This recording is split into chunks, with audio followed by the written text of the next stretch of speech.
Hey everybody, welcome back to Chris's Corner.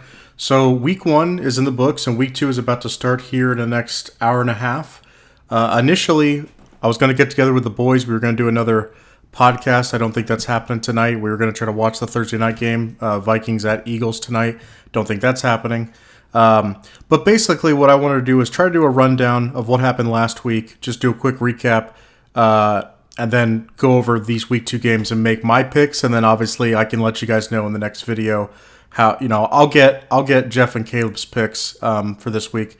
I'm pretty sure they're taking the Eagles tonight, but I'll ask them since we're probably not getting together. Okay, so last week I did the best. Not to boast, but I did 9-7 were my picks. Brown did 7-9, and Jeff did 8-8. So overall, no one had a terrible week. It's week one. It's always a little hard to pick because you don't exactly know where these teams are going. So yeah, let's jump into it. So obviously Thursday night we had Lions at Chiefs. So this is a week ago at this point. Lions at Chiefs. I was concerned going into it about Kelsey not being there. I mean, we learned like right after we did our podcast that he hyperextended his knee, and then Chris Jones obviously not being there, which thankfully he's signed again, at least for this year, and he'll be back and he's playing. But yeah, Lions played tough. I mean, I knew the Lions were going to be one of the toughest games on our schedule. Don't get me wrong. I still had us winning, and then you could make the argument that if Kadarius Toney makes those catches, we win the game. But Lions played really tough, and it kind of proves my point about where I thought the Lions were going to go this year because I had them in the NFC Championship game, so I'm really high on the Lions, and they just proved like gritty toughness, Jared Goff, surgical. Like they can make some stuff happen there. As far like takeaways, just real quick from either team. Yeah, Lions. Yes, the Chiefs, two of their best three players were out, but it's also not really your problem. You just have to play what's in front of you, and they managed to win the game. So good for them. At the same time, I'm a Chiefs fan, so as a Chiefs fan, I go. Like the main thing that concerned me about the game was our wide receivers. It wasn't just Kadarius Toney. It was Kadarius Toney, Sky Moore. I just don't think it's really going to work long term to have two of those guys that are. Sky Moore is extremely short for a wide receiver. Kadarius Toney shorter, but not like a dwarf. But I'm a fan of MVS. He showed up big in the AFC Championship game. He had like one crucial catch a week ago. Like to see him get some run, but I was really pissed off at the fact that I was like, we need like somebody like Mike Evans. Like we need a big target, which we haven't had. I mean, we have Kelsey, but without Kelsey, it's like we need someone that can just like show to Mahomes, hey, I'm open. Because those small guys, I just noticed when Mahomes was getting some pressure, he would throw the ball, and if it was a normal size receiver, the receiver could have caught it. But Sky Moore lost a few where he couldn't stretch out far enough. And yeah, Toney, I mean, his drops were terrible. Let's hope he redeems himself. He had some good moments last year, obviously, some big plays, big play in the Super Bowl return. But as a wide receiver, we need to see more from him. Because I think if he has a dud of a year, they'll just move on from him, to be honest. Okay, let's move on. So we had Panthers at Falcons. Desmond Ridder, I've not been a fan of this guy. Still not a fan of this guy from what I've seen. Nothing spectacular, nothing good. He's just a game manager at best. And I'm like, I have no idea why they went into the season going, this is our guy. Like, you've seen him in practice. You know he's nothing special. But they did win the game because it shows the Falcons have an overall solid roster. That run game is really good. Arthur Smith knows how to scheme that up. I mean, the Falcons didn't even have to use Bijan all that much. He did get a touchdown, which was really impressive. But Tyler Algier got 2 touchdowns. Cordero Patterson's still I think, an important player. He just, is now more in that offensive weapon role. But yeah, Drake London and Kyle Pitts, I don't think they went off for crazy games. I know Kyle Pitts had like one big catch, but the Falcons, even though they won the game, they need to be looking at getting another quarterback at some point. I mean, as far as, and I do a mock draft after every like week. I just get excited about like where the draft could line up for these teams. And so I'll show you guys that. But basically what I do is I take Mel Kiper, his big board, and then I just line up like where teams are right now if the draft were to happen today and who they would get just based off the big board, not like based off needs, and just be like, okay, would that player fit with them for the value? But we'll get to that. Carolina, Bryce Young struggled kind of like what I figured he would, which is that he is really small and he's not very tall and he can't see over his linemen all that well. And he made 2 really big errors of throwing interceptions to the same guy.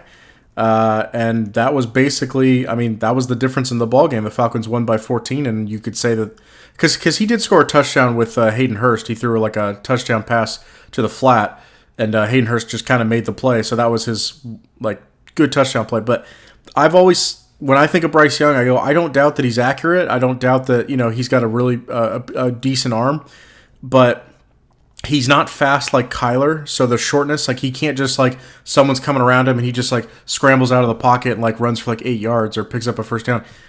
Bryce doesn't have that ability. Now, don't get me wrong. If no one's there and it's like a really slow defensive tackle or something like that, sure, Bryce could outrun him. But Bryce is not going to be able to outrun these DNs coming around the edge. I don't think that's going to happen. And I don't think he's big enough to take the hits. And I don't think he's special enough to be worth this number 1 overall pick, which is why I don't understand why they did that anyway. All right, on to the next one. Bengals at Browns. Now, I predicted that the Browns would get off to a good start. I thought the Bengals would struggle early, but I figured they would like rebound in the second half and get it back together, and they never did. And credit to the Browns defense. They look good. I know Jim Schwartz is their new D coordinator.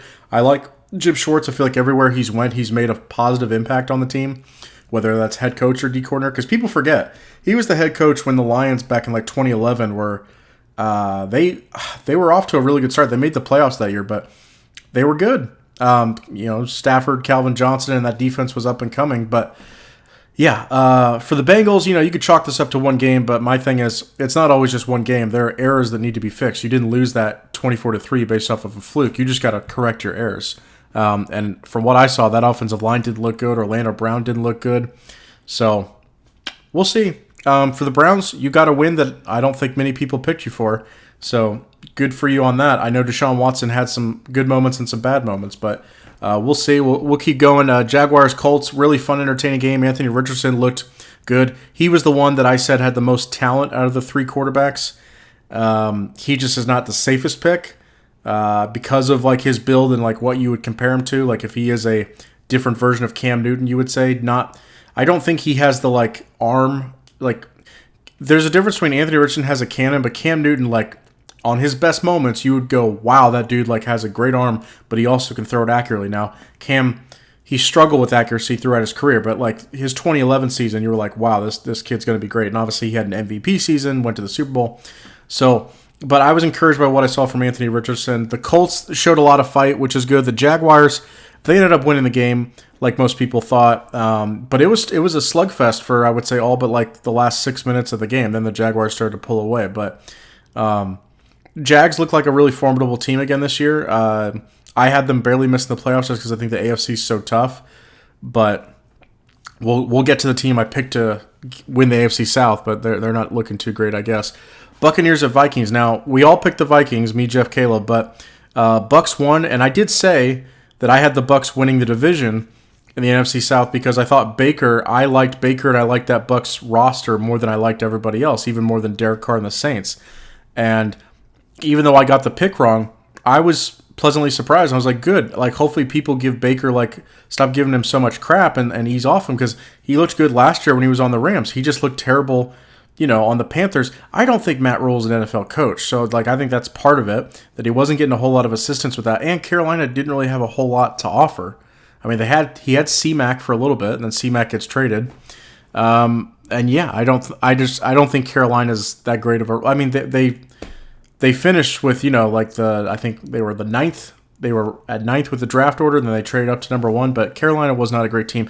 Baker is a dude, in my opinion, that Baker is a mediocre quarterback when he's at his best, where he can beat middle of the pack teams or the bottom teams. If you need him to step up and beat these top teams, he's probably going to have a hard time doing it or just overcoming all that. But you could do a whole lot worse than Baker Mayfield, I guess is my point. There's not 32 Patrick Mahomes and Joe Burrows out there. So you don't have that available to you. And my thing is, try to win as many games as you can and establish a good culture and good roster, because whenever a great guy becomes available, you will look more like a promising destination because you haven't gutted your roster and sold off all your good players and be like, we're just looking to tank. I would say it's like what happened with the Bucs a couple years ago when Tom Brady was up. And granted, you could say Tom Brady's an anomaly because 40-year-old quarterback. I think he was 42 at the time when he became available. But my whole thing is, the Bucs they'd been doing good in the draft. They had a solid roster. And then all of a sudden it was like, hey, Brady's a free agent. Where does he want to go? It's like, oh, look, Mike Evans and Chris Godwin are here. Their defense is really up and coming and looks good. They just need a quarterback that's not Jameis, that doesn't throw 30, just do 30 turnovers. So, yeah, as far as the Vikings go, the concern would be that the offensive line did not look good. Thought the defense looked, they didn't look amazing, but they had their moments. They looked fine. They only allowed 20 points, which isn't terrible. And, it's basically Kirk, I don't even think played bad. Like when he wasn't getting rushed in his face, he played fine. It was just the offensive line couldn't hold up for him. And that, to me, was the difference in the game. I know Baker said something about he was able to steal the signs from Brian Flores. Like he was able to figure out the signs. That happens. I mean, I don't... Most quarterbacks are not, unless it's a playoff game, I don't think they're like, oh my gosh, I'm paying attention to everything the defensive coordinator's doing and the signs that they're doing.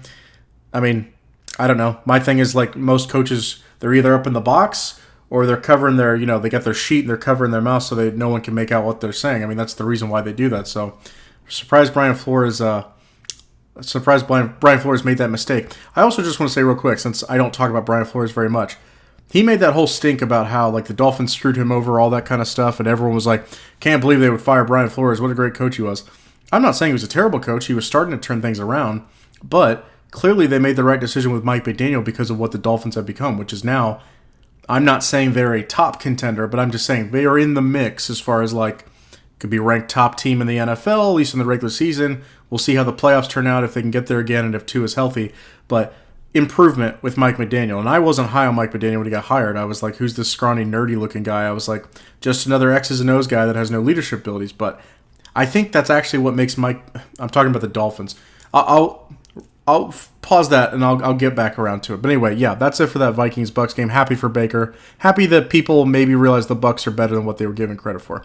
Titans at Saints. I picked the Titans. I had an inkling that the Saints were going to underperform, and I was like, I think the Titans can upset them. And really, if that one call where Derek Carr threw the ball, but he didn't have the ball actually firmly in his hands, and they didn't count it anyway, and the Titans should have scored a touchdown off that, that's the difference in the game. Don't get me wrong, Ryan Tannehill thrown 3 interceptions. He kind of, me and Brown were not arguing, but just discussing if Derek Carr can be trusted or Ryan Tannehill, and he was saying Ryan Tannehill can't be trusted, and I was like, well, neither can Derek Carr. Derek Carr threw 1 pick, but I think he had 1 touchdown. Tannehill had 3 picks with no touchdowns. So, is what it is. I just think the Titans... I heard that DeAndre Hopkins wasn't separating very well. Now, you may say that's because of the Saints secondary, that maybe that's why. I hope that's not the case going forward because obviously they did pay him a decent amount of money. But I was really high on this Titans team this year. I had them winning the South again just because I love Mike Vrabel's leadership.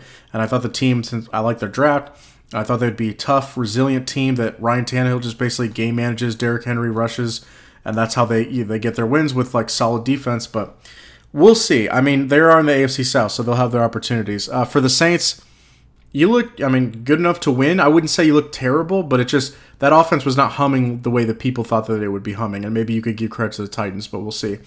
49ers at Steelers. I got this one right. Brown and Jeff got this one wrong. I don't think this one was all that hard to call. When you look at it, the 49ers, I think are way more talented on offense. Everyone says the Steelers offense is really good. Pickens is impressive. Deontay Johnson to me is just a guy. He doesn't do anything remarkably amazing to me. Pat Freiermuth, just another guy, just a tight end that will never make a Pro Bowl. He's just a guy. He's fine, but he's a guy. And yeah, George Pickens is the only guy I see on that offense that I'm like, he has a chance to be special. Najee Harris, maybe if he went to another organization that actually does better with like run blocking and drafting offensive linemen or prioritizing that, maybe he'd be decent. But the Steelers, and with Kenny Pickett, I don't know what Kenny Pickett is yet. I'm not saying that the Steelers should move off him after this year if he struggles again, maybe give him one more year. But he had a low ceiling to begin with. He had a high floor, low ceiling. Safe quarterback. Maybe he can grow into like a Kirk Cousins kind of thing where, it's not like the guy wows you with his intangibles, but maybe he can grow into that. And he had some flashes last year, but so far not seeing anything. And when people do the whole he was amazing in the preseason, it's preseason. Who cares? Unless you're a rookie, I don't really care how you look in the preseason because the preseason is not going to tell me if you're good or not. It's the games that count where people are trying. For the Niners, business as usual. I don't know. C-Mac looked good. I took him as not that you guys care about my fantasy, but I took him with my number 1 pick. Very happy with that. So yeah, feeling all the way good about that game. Commanders at Cardinals, an ugly game. Both teams did well on defense, you could say, but that's not a good look for the Commanders that the Cardinals were starting Josh Dobbs, who did not play well, and even still, the Cardinals took the lead in the fourth quarter, and the Commanders had to come back and rally. Sam Howell, I forgot who mentioned this, but I completely agree with it, that basically Sam Howell is a less athletic or a less special version of Baker Mayfield. And I'm like, yeah, that's probably right, because now that we've seen Baker, he's a middle-of-the-tier quarterback. He's middle of the pack. Mediocre. And that's not a terrible thing. If you're one, I had Baker ranked 16th going into the season as the 16th best quarterback in the NFL. People think that's crazy, but the way I do it is, how many games have you won? And, like, what's your impact? Do you get teams to the playoffs? What do you do in the playoffs? And, like, how consistent are you? And Baker, he's had his stretches where he's not played well, but he's also had some pretty good stretches that people magically forget about. So, yeah. But anyway, Sam Howell, if that's your ceiling, if I'm the Commanders, I'd still be looking in the draft. And we'll get to their draft here in a second. The Cardinals, you had fight, which is good, which is what you're looking for, but you're not trying to win this year. And if you are, your roster's not really going to show it. Now, I heard J.J. Watt talking about watch out for that D-line for the Cardinals because it's actually pretty good. Fine, but you don't have a whole lot working for you on offense, like literally nothing. Okay, Ravens at Texans. I thought this was an interesting one because C.J. Stroud, people will crap on him. He lost a fumble. That Ravens defense was swarming him. He didn't have a whole lot of time, and I thought even still he played pretty well. I think he got like 240 yards passing, and he looked decent. Like, it's his first start, and it ain't against just anybody. It's against the Ravens, so, like, pretty good, I thought. I mean, they scored 9 points, but I thought, considering the circumstances, he didn't look god-awful. Lamar Jackson looked okay, but the Texans' defense showed up. I know there was 25-9, but the Texans' defense actually looked like they had some promise. Will Anderson's going to be a problem. I kept saying that. He's going to be a problem. So, yeah, Ravens got the win. That was if I had to pick a lock of the week, that was my lock of the week. And I would say as far as, it wasn't a bad one. They won by 16. So, Packers at Bears, we all got this one wrong. Now, so, like, two sides to this, obviously. So, with the Bears, Justin Fields looked similar to last year. Didn't look like he improved all that much. Now, obviously, season's very young. We're only one game in. But yeah, you would have thought that Bears team was going to be farther along and look a lot better. Now I know a lot of people are blaming Chase Claypool. His effort might have sucked. I'm not sure. Maybe he just realized Justin Fields isn't that good and wants to go somewhere where a decent quarterback's at. I'm not sure. Not saying that's an excuse, but maybe that's what's going through his head. For me, I really liked Chase Claypool like his rookie year, and then like last year I was still like on his side, and I was like, I like him, but yeah, I mean there's some things that are concerning. But I do think he's better than, like, he's got a high ceiling. He's just not achieving it, I guess is what I'm trying to say. Packers, Jordan Love looked really good. And this is kind of like, he's got a decent build. There's obviously a reason why he got drafted in the first round, 2020. And he's been sitting behind Aaron Rodgers. So all those things should equal, like, okay, you've made some strides and you look good. The last time we saw him in a game, or at least the one I remember, is from the Chiefs game a few years ago. He came in because Rodgers had COVID, I believe. And, he looked like a guy that was overwhelmed. This time, he looked like a guy that was poised and knew what he was doing, and obviously he's had the whole offseason to know he's the guy. But that being said, I mean, this is the Bears, and right now, like, if I had to rank all the teams, even though the Giants got blown out 40-0, I put the Bears dead last as far as what their talent is and what they're getting out of it, because they did make a lot of moves, and they, for the most part, looked like just an overwhelmed team that's like, man, you're bottom of the barrel, so... excuse me. So, yeah, not very impressed with them. But good for the Packers. They got that win, and now hopefully we see more of Jordan Love. And because all we want in this league is like every team to have like a franchise quarterback. That way it's just getting to see the best guys against the best guys. And it looks like the Packers, after one game, that being said, but looks like they may have found their guy. So, good for them for that. Raiders-Broncos, this was a tough game for me to call. I did pick the Broncos. They were the home team, and I had more faith in Sean Payton and Russ to figure things out. That said, the 2 touchdown passes that Russ threw, I was impressed by. I was like, okay, that looks like more old Russ or just good quarterback play. Let's be honest, people. Their weapons are not that great. I mean, Tim Patrick keeps getting hurt, so they have Cortland Sutton, who's good, and then Jerry Jeudy was hurt. And even Jerry Jeudy, when he's in, he's a number 2. He's not a number 1, at least not right now. And, and their tight end situation's not good right now. I know their tight end, I think it's like Deldridge, I don't remember. He got hurt. So, yeah, the Raiders, they did just enough to win. Jacoby Myers got really jacked up in that one play. But Jimmy G, this is like what I think people don't give Jimmy G enough credit for. He finds ways to win. He's a baller. He's not the most talented quarterback, but sometimes on certain rosters, you don't need the most talented quarterback. You just need a grown-up who's not going to turn the ball over a zillion times and knows how to basically run an offense, which is what he did. They go, hey, we're down by 6. They're up 16-10.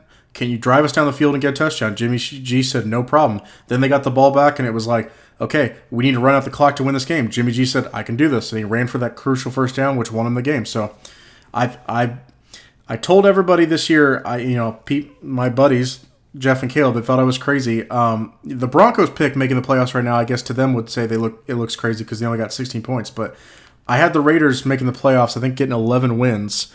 And this was one of the games I thought they would lose when I initially picked their schedule. So maybe it looks even better for them. Eagles at Patriots. Eagles won, but this is a tale of two halves where the Eagles looked great in the first half. They're up 16-0, and then the Patriots come back, and then it looks like the Eagles can't do anything. Eagles had a lot of reckless turnovers. They had a lot of turnovers, or at least Jalen was playing a little sloppy. And head coach Sirianni after the game did admit that I would redo the decision to not play my starters in the preseason, and next year I'd probably redo that. And I think that's the right thing to do. I do think that rest is a real thing, and rest is great. But when you're coming from the offseason, and I know you do OTAs and stuff like that, when you're coming from the offseason, having your starters play like 2 series in the first 2 preseason games, I think is perfectly fine. Obviously, if they get hurt, it sucks, but there's no way that you can predict for that. Just how, and we'll get to it, but the Jets with Aaron Rodgers, there's no amount of training that could have, he had a calf strain. The bottom line is, you either play or you don't play. If you start having everybody sit, especially a starting quarterback of Aaron Rodgers caliber, if guys like that start sitting out for calf strains, good Lord. I mean, you're going to lose so many players where it's there are so many times where a team would have lost if the best guy or the quarterback sits out because of a calf strain or something like that. So can't fault Aaron Rodgers at all for continuing to play. I guess my point is that to prevent your starters from injury, I think playing 2 series for each preseason game gets them some sort of rhythm where they're fine, but they're not doing extended play. You could, by the end of the first quarter, you're probably done with your starters. So it's they got some rhythm, that's it. If they get injured in that sucks, but there's nothing that could have stopped them from, who knows, you start your first game and they get injured. That's just a risk you run. But you need to get the guys some rhythm. So I think that Sean McVay style of not ever playing anybody in the preseason, I think if someone has an injury history, or if they're nursing an injury or something like that, of course don't play him in the preseason for sure. Joe Burrow didn't play in the preseason because he's been hurt. So that I get. And even though he looked terrible, which is another instance of rust is a real thing. But yeah, I think the style that, just play him a little bit in the preseason, let them get a feel for the offense again and then feel what it's like to play in front of fans and on an actual NFL field. Yeah, get them ready for the regular season. The Eagles they did just enough to get that win. And if it weren't for that Kayshon Boutte guy, or Boutte, he didn't drag his second foot, so he didn't get that catch. But if he had gotten that catch, Patriots might have been a different conversation. Dolphins Chargers, very very fun, entertaining game, shootout. Chargers just always come up a little bit short, and it feels like you can say that every year they always just come up a little bit short. I did pick the Chargers to win this game. But I was happy for Tua. Tua is a guy that, although I'm not putting him in my top quarterbacks yet because I need to see more of him playing throughout a season, because durability is part of your ability. I'm not saying it's his fault. What I'm saying is that if Peyton Manning and Tom Brady, if they would always been hurt, they would not be considered one of the greatest quarterbacks ever. Brett Favre, that's part of his greatness, was that he played so often. So you got to be able to stay in the games. But Tua, as far as just what he did, Tua does not have the most gifted arm, does not have that, but he makes do with what he's got, and obviously having Tyreek Hill and Jalen Waddle helps, but he makes the best of what he's got. In that regard, it is kind of like Peyton in the sense that Peyton did not have the greatest arm. Obviously, Peyton's a lot bigger, but Peyton did not have the greatest arm, but he was great with accuracy, and he studied his ass off, and he knew the offense and timing. He beat people with timing more than he did with I can just, throw over that guy and just make that pass happen. Okay, so anyway, yeah, Dolphins, Chargers. Oh, just to get back to the Patriots. If I'm the Patriots for the last game, if I'm the Patriots, I am encouraged about what happened, because I thought the Patriots were going to be a tough out for almost every team this year. Didn't have them winning a ton of games, but I was they're going to be tough. I don't think there's going to be a whole lot of gimmies with the Patriots. All right, Dolphins, Chargers, like I said. The Dolphins, they came up with stops when they needed to at the end with that defense, getting the sacks on Justin Herbert. And yeah, Herbert. I saw somebody's comment and like got a lot of likes where people talked about that Herbert is actually way more of a game manager than people like say. They always think of him as like, oh, he's got this amazing cannon, but like really they have him just dinking dunking down the field, and he needs to be like throwing deeper passes. You could say that. I don't notice it enough for I'm like, oh, that's a real big hindrance. I mean, I watch Red Zone. If it's not a Chiefs game, I watch the Red Zone to just, get it. And I know you get to see a lot of like games and like just long streams of action. So for me, I don't notice it. I mean, yes, maybe he could take bigger shots, but I don't think that's the reason why you lost. I think the reason why you lost is because your defense wasn't able to get a stop, and it was just team with the last. The team that had the ball last was going to win, except for the Dolphins switched that at the very end, and they were able to get a stop when they needed to. If I'm the Chargers, I think you just need to get a new head coach that actually can do something with your defense. Because the Dolphins, they had a defensive coach, then they went to offense, and now they got that offense humming, and they're 1-0. But the Dolphins, I was not high on this year as far as like getting wins. I didn't doubt that they had talent. It's just I thought their schedule was going to be too tough. This is a game they could have lost. They didn't, but. All right, Rams-Seahawks. This is probably my favorite pick of the week as far as what I got right, because I picked the Rams because I go, okay, they got a ton of guys in the draft, like young players. So I'm like, it's not like this team is full of like older, more injured players anymore. Like they got young talent. Do I know exactly everybody's name yet? No, I just know they had a ton of draft picks.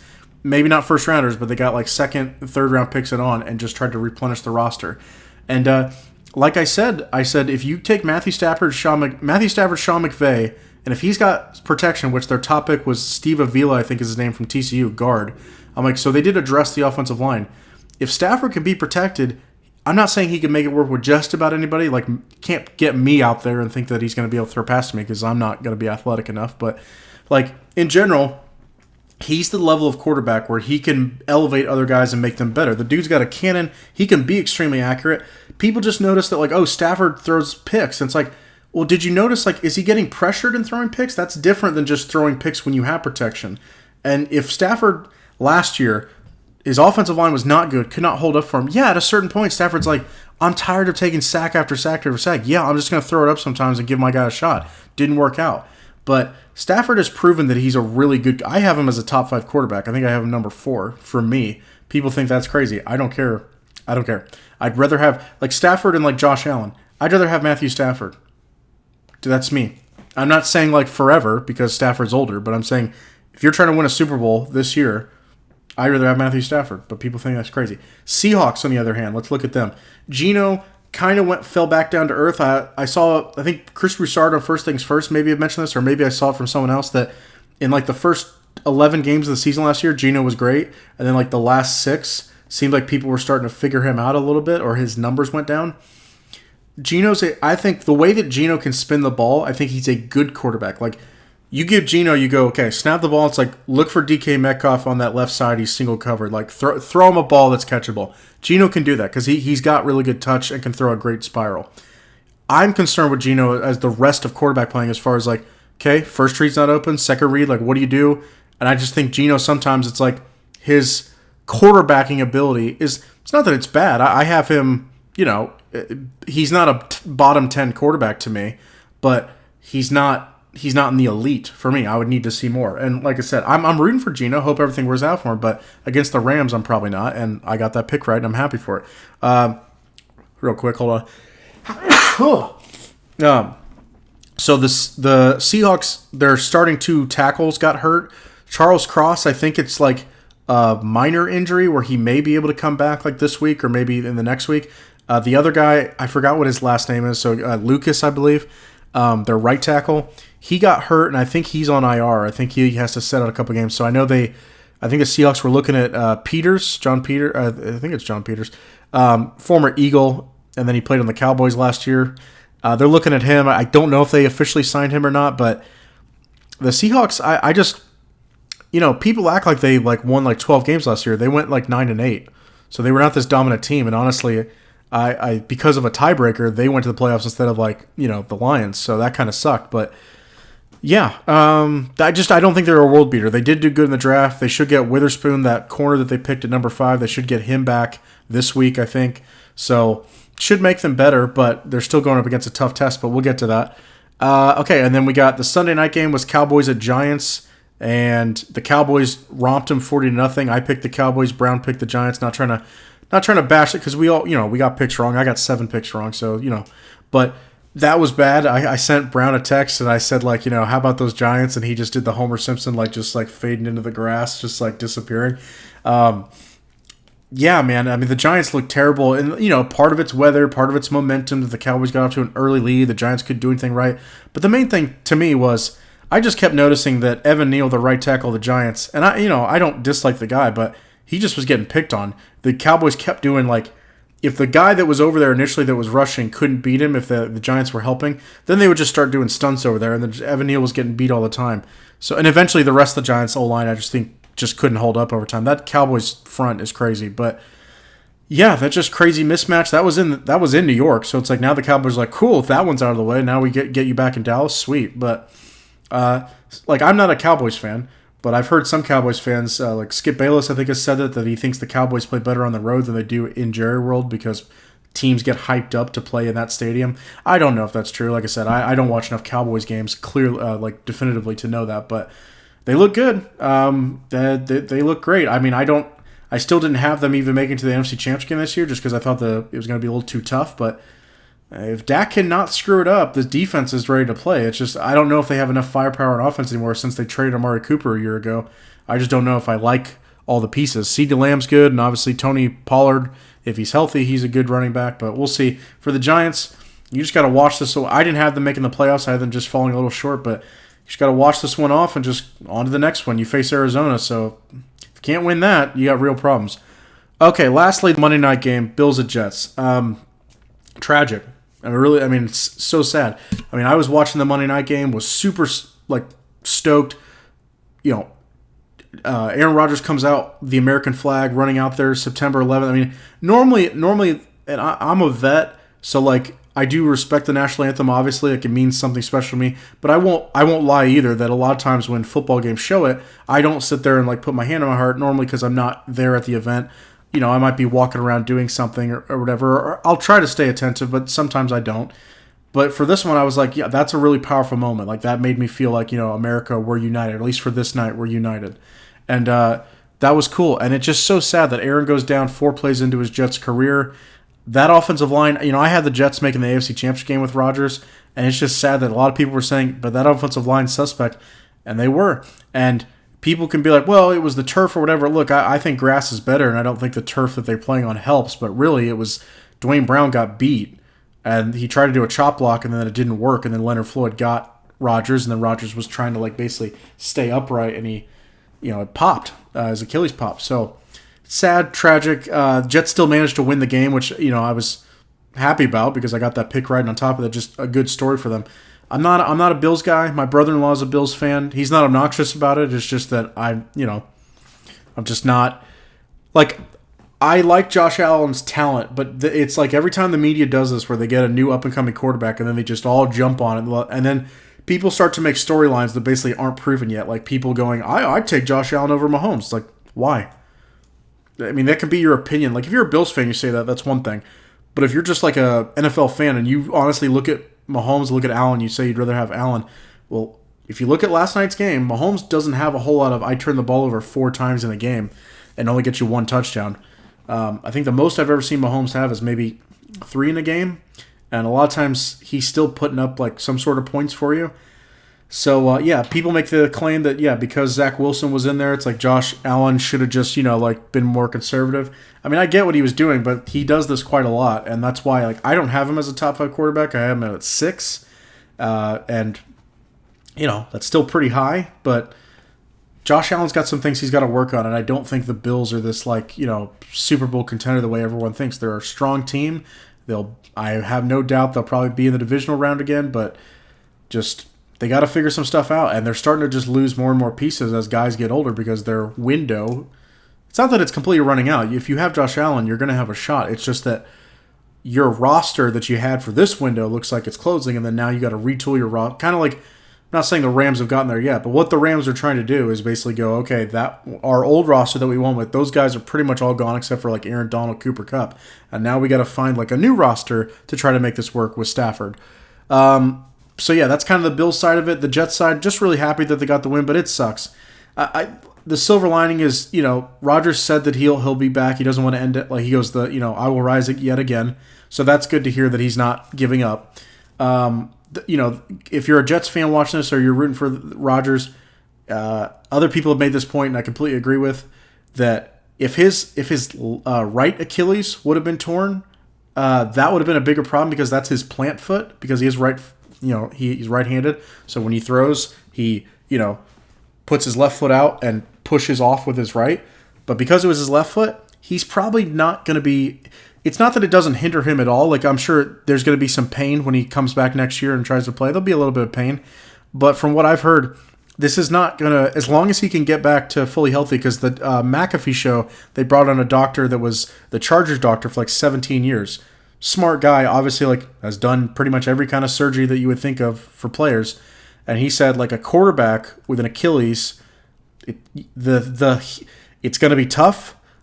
But it's like the success rate of him healing from this and being fine is like 90-something%. So it's not like this is because he said it doesn't. He's 39, yes, but it's not the same as if he was a wide receiver or defensive back trying to come back from an Achilles at 39. It's like it's not the same thing. He's a quarterback. So does his arm still work? Yes. Is his hip if he had hip problems where he couldn't turn his hips to get into a throw? If that couldn't happen, bigger problem. If his ankles, if he was having foot problems where he couldn't plant right or whatever, bigger problem. But because he's just using the left foot to step out and the right, he's not trying to be Mr. Mobile anymore. I mean, it's just not his thing. So if the bright side of this is this gives the Jets another year to see what Zach Wilson is, see if he can learn from Rodgers some more, because I'm imagining once Rodgers has the surgery and starts doing his rehab, he will still be there on the sidelines for games to try and help Zach, or at least be there during the week to help Zach and give him that mentorship. Because that's a thing that people don't talk about a whole lot is when you get a young quarterback, if there's not a veteran or a coach or a coordinator that basically has been in this for a while you need a tie or connection to success. Like, if Andy Reid was just a young and up-and-coming head coach that had never won anything and he's trying to talk to Mahomes, there's not going to be a whole lot of greatness there for the fact of even if Andy's brilliant, more than likely Patrick's going to semi-question some things because he goes, well, I haven't seen you do this, and I haven't seen you succeed. But because Andy had been to a Super Bowl, been to so many NFC Championship games, one with McNabb, one with Michael Vick, and one with Alex Smith, and then Alex Smith was there when he got there, so much for him to build off of. And I think Aaron would say the same thing, that yes, I mean, he had natural talent, thought he was going to be good, but he said sitting behind Favre helped him to learn how to become a professional and learn a lot of tools of the trade of do this, don't do this. This is how you prepare. This is how you study. So I think all that helps, and that's why Jordan Love went from we're not thinking he looks good at all to he sat behind Rodgers, and now I know it's 1 week, but he looks like he's ready for this moment. Zach Wilson, I think if their original plan had happened where Rodgers is there for about 2 years, like this year or next, and then Zach Wilson gets the job, Zach Wilson would probably, I mean, it's possible he could look like what Jordan Love looked like this last week. But as of right now, once again, just to end this off, so Zach Wilson will get a chance to show what he's got, which he looked nervous, but I think he looked nervous because he's coming in and he wasn't completely prepared for the moment. He threw one pick, but he didn't screw everything up for them. I think you'll see him look a lot better. And I say a lot better. It is the Cowboys defense, but I think he will look more prepared, obviously, with more time for this week. But yeah, the Jets get to see more of Zach Wilson to go, have you made improvements or not? And if he hasn't, then maybe they even according to the game plan, they might move off of him in the offseason. But the biggest thing, and Colin Cowherd mentioned this, was that this gives the Jets, the Jets have a problem at tackle. They need help on tackle. This gives them an opportunity that in the draft, because right now, I mean, and I'll get to my mock draft here in a little bit, right now they're not in a position to do it, but it's very possible that by the time the draft comes around, their record, if they're not in position to take one of the top 3 tackles, they could trade up to try to get one of those guys. So we'll see what happens there. And yeah, so that's it. But the Jets were able to pull out the win without Aaron Rodgers, which is very impressive. Okay, so let's get on to week 2. And like I said, so last week I did the best, not to boast, but I did 9-7, which is still not as good as I would like to do. But Jeff did 8-8, and Brown went 7-9. I just think obviously I was only right by two picks over Brown, 1 pick over Jeff. There just was a few that, I was scratching my head with being you guys look like you're reaching for the new thing and you're just like ignoring what's in front of you. They could say the same thing about me, I guess. I mean, I have some wild takes, I know. But okay, so tonight's game, Vikings at Eagles. To me, yes, the Eagles looked, like a different team in the second half, but the way that Vikings offensive line looked, I think the Eagles feast on that offensive line and they cause havoc, and I think the Eagles win this game. It's at home. I think Jalen Hurts is going to look a lot better than what he showed in that last week. So yeah, I'm picking the Eagles.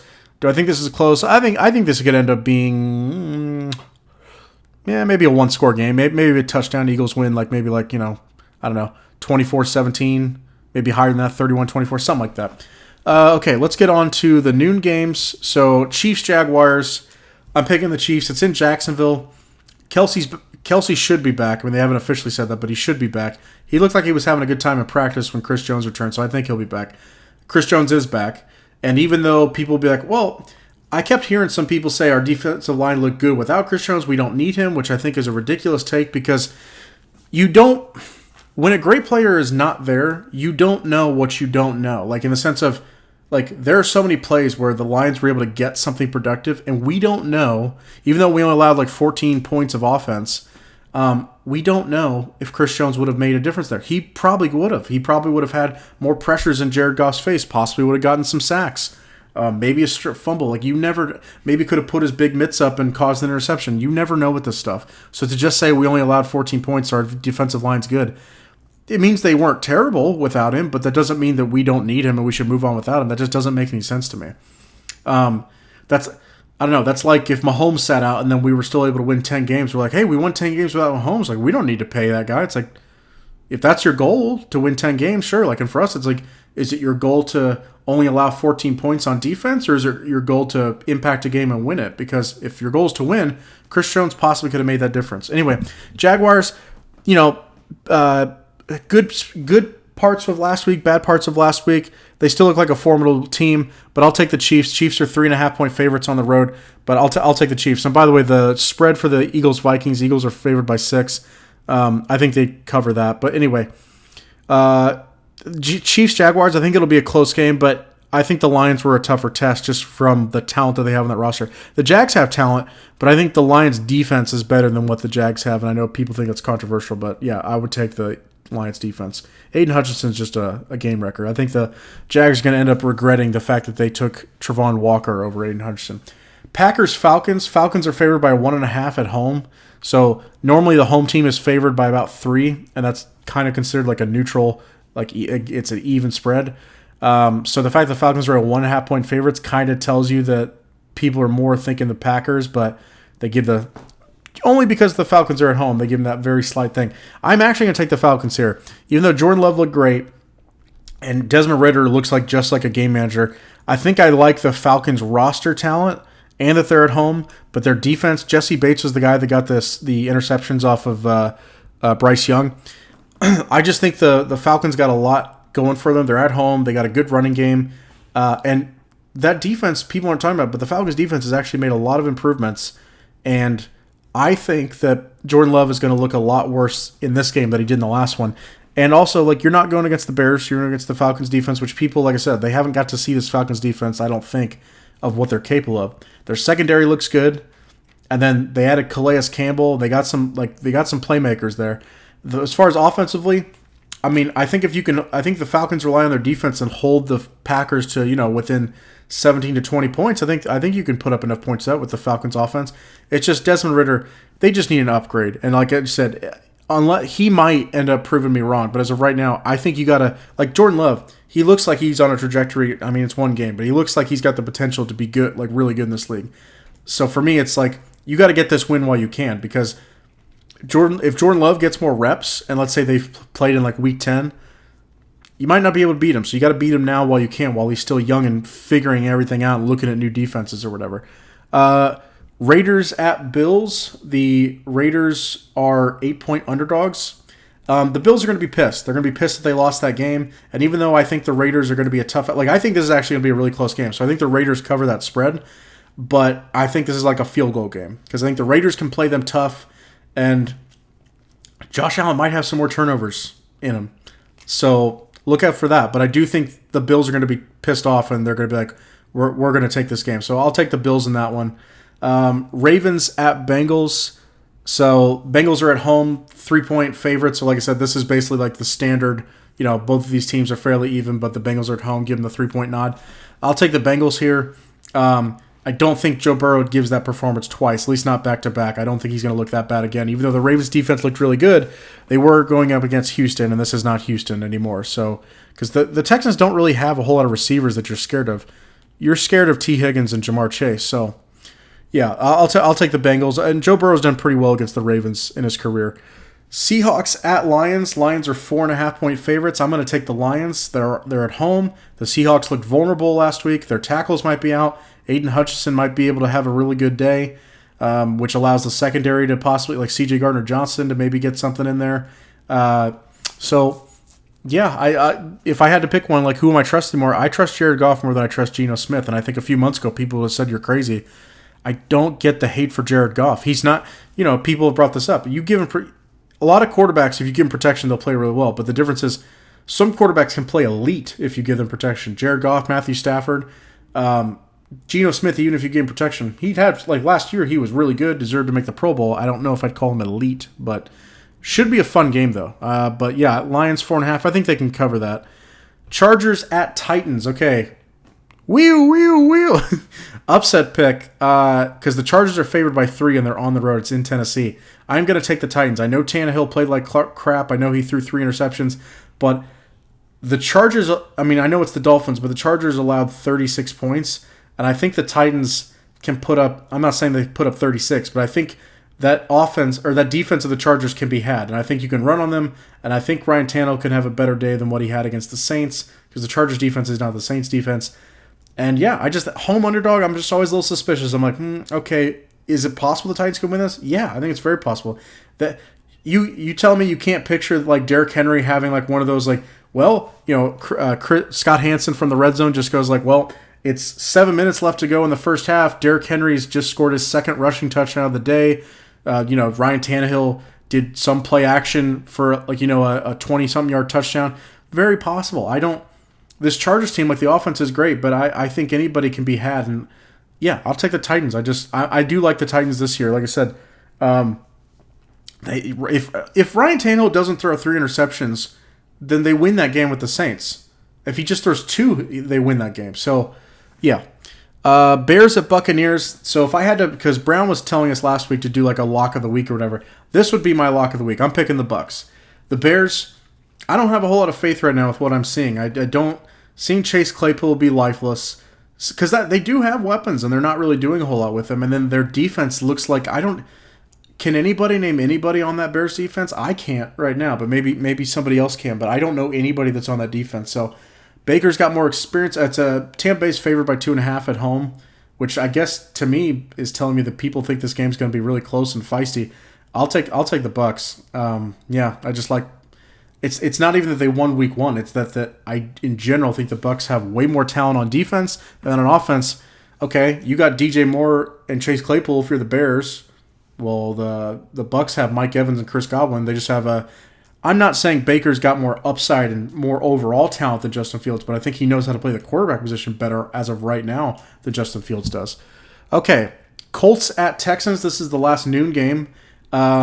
So Houston is favored by 1. It's at Houston, and I am going to take the Texans. Now this is a very close game. This is like a pick'em game, and the Colts, they showed some really good fight against the Jaguars. Don't get me wrong, but I saw C.J. Stroud play pretty good despite the defense he was going up against. I thought, and they'd be at home. But the main thing I'm saying is that Texans defense looks like it might actually be able to be special. Like, maybe not right away immediately, but I think they can put a lot of pressure on Anthony Richardson. And yeah, they're at home. And like I said, C.J. Stroud, I think, is a better pocket passer as of right now, I believe, than Anthony Richardson. So I'm going to take the Texans. They might not be getting many wins this year, but this is one I'm favoring them for. Okay, next we got 49ers at Rams, one of the first afternoon games. Rams are at home, but the 49ers are favored by 7.5. Wheel. Upset alert. Taking the Rams. People, like, I get the 49ers, and then there's this whole Kyle Shanahan's like 8-0 in the regular season against Sean McVay. Look, these streaks break. Andy Reid like hadn't lost a season opener in like 8 years or something like that. He lost. It happens. When I look at this game, this is to me is like a trap game for the Niners. It's like everyone's now on you after the week one. You're this great, amazing team and all that, and they are. They're really good, but very possible that if Sean McVay and the Rams can scheme it up, where basically the Rams are able to get some protection against like Nick Bosa, it's very possible that Stafford could sit back there and be able to actually like dice up this 49ers defense, which I think it's good. I just don't think it's like as all-worldly as some people are making it out to be. So, and what if Brock Purdy struggles again? Like, what if Brock Purdy struggles? I know everyone's like, well, he hasn't lost a game either if he's finished the whole game. I like Brock Purdy a lot, but it's possible that he crashes down. I just think this point spread 7.5. I think is too much, but because it's like people didn't watch the last game with the Rams. They didn't watch it at all. So this should be a lot closer, I think, than people are getting credit for. To me, I like McVay more than I like Shanahan. As good as Shanahan can scheme some things up, I like McVay better. I think he makes more out of less.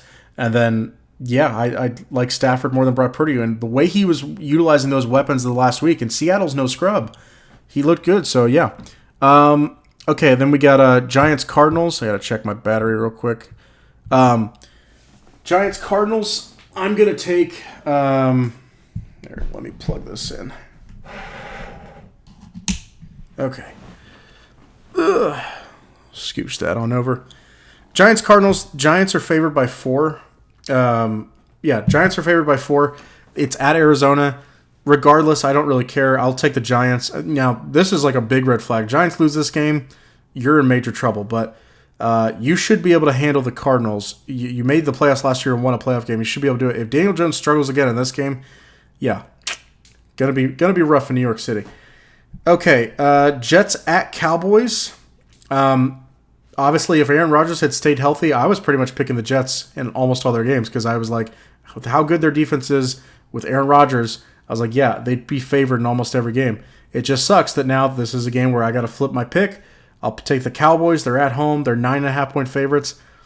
Yeah, they might be able to cover that because the way their defense looked, if both defenses are a wash, but then one offense has Zach Wilson and the other offense has Dak Prescott with a way better offensive line, yeah, I'll take the Cowboys. So it sucks for the Jets, but if they can miraculously pull off this upset, I mean, that'd be pretty great. Commanders at Broncos. This is the last afternoon game. I'll take the Broncos. Look, the Broncos are 0-1. The Commanders did not look dominant last week. They almost lost to the Cardinals. If you're the Broncos, you got to win this game. You got to find a way to win this game. If Russell Wilson struggles again, and when I say struggles again, I don't think he looked terrible last week. He made some throws and some good touchdowns. It just he didn't look dominant or he still didn't look like the old Russell Wilson yet that everyone's waiting to return. But yeah, they're 3.5-point favorites at home. I think they can cover that. The Broncos, games like this in the National Football League, you should be able to win. If you have aspirations of making the playoffs, which they do, you need to be able to beat the Commanders at home. Just saying. Okay, the Sunday night game, Dolphins at Patriots. It's at New England. The Dolphins are favored by 3. I'm going to take the Patriots here. Wee-oo, another upset. Like Bill Belichick, last week, he just played the team that represented the NFC in the Super Bowl, and they lost by 5, and it was very close, and they almost were able to come back and win. The Dolphins looked impressive last week. Don't get me wrong, that our offense looks great. Tyreek looked great. Do we think Tyreek is going to be able to do what he just did in that last game and what Tua did? Is he going to be able to do that against Bill Belichick? I don't think so. I'm not saying they don't look good at all. They'll still get some plays off. I don't think they're putting 36 up. So that Patriots defense is a lot better than that Chargers defense. It just doesn't have a Khalil Mack on it. But Christian Gonzalez, that rookie that me and Jeff were pretty high on, he got a sack. He might have got a forced fumble, but I think he got a pass breakup. Kid looked good. He looked active. He looks like he's got really good size. And I think they still got, I think the guy's name is Jack Jones, the other cornerback. But Patriots look like they're set up at corner for a while. I mean, if anything, I think maybe their offensive line, maybe they could use a tackle or whatever. But their weapons actually are not that bad. They have 2 solid tight ends. You got Gesicki, you got Hunter Henry. You got good running backs with Ramondre Stevenson. And then wide receivers, Juju is a good number 2. I like Devontae Parker as a number 2/number 3. That Keyshawn Boot guy, maybe he's a number 3. You just need they need a true number 1 receiver, but since you didn't get that, it's you got to make the best do with what you have. But yeah, this just smells to me that everyone's on the Dolphins, and I'm like, Did people forget? Did people forget that Bill Belichick? I mean, it's in New England, so this is, and I know the Dolphins have won. I think Tua. I don't want to say he's undefeated against Bill. I think he's like 4-1, 5-1 against Bill. I don't know. We'll see, but I think the Patriots can win this game. I think they win this game. Then Monday night we got a doubleheader. I'm not sure how I feel about these for the fact of one starts an hour before the other, and basically because it's prime time, you want to watch them in their entirety. But basically, you watch one and then you finish it, and you either watch the first one and flip over to the second one as soon as it starts, or you watch the first one all the way out and then catch up with the second one, which is what I'm going to do. I'm going to catch up to it. I just wish they'd space them out more, but I get that, they want primetime viewership, and you can't do that because people on the East Coast go to sleep, and if you start the first game too early, people on the West Coast aren't off work yet. I get all of it, but Saints-Panthers, Saints are favored by 3. It's in Carolina. I'll take the Saints. Carolina looks like they got a lot of things to figure out, and one of them is whether they made the right choice of Bryce Young. I don't think they did, but I've kind of been on the record for that the whole time.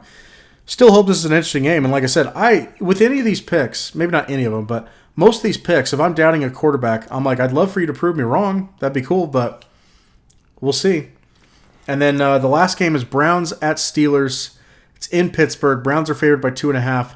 I would take the Browns for that as well. I was not high on the Steelers this year. I think everyone else was. They had them either making the playoffs or Mike Tomlin never has a losing season. I'm like, yeah, but the AFC I don't think has ever been this stacked.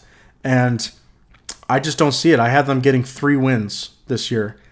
And, they probably will get more than that. But I looked into every game and I'm like, if I had to pick a team in this game, who am I picking? I only picked the Steelers for 3 games on their schedule.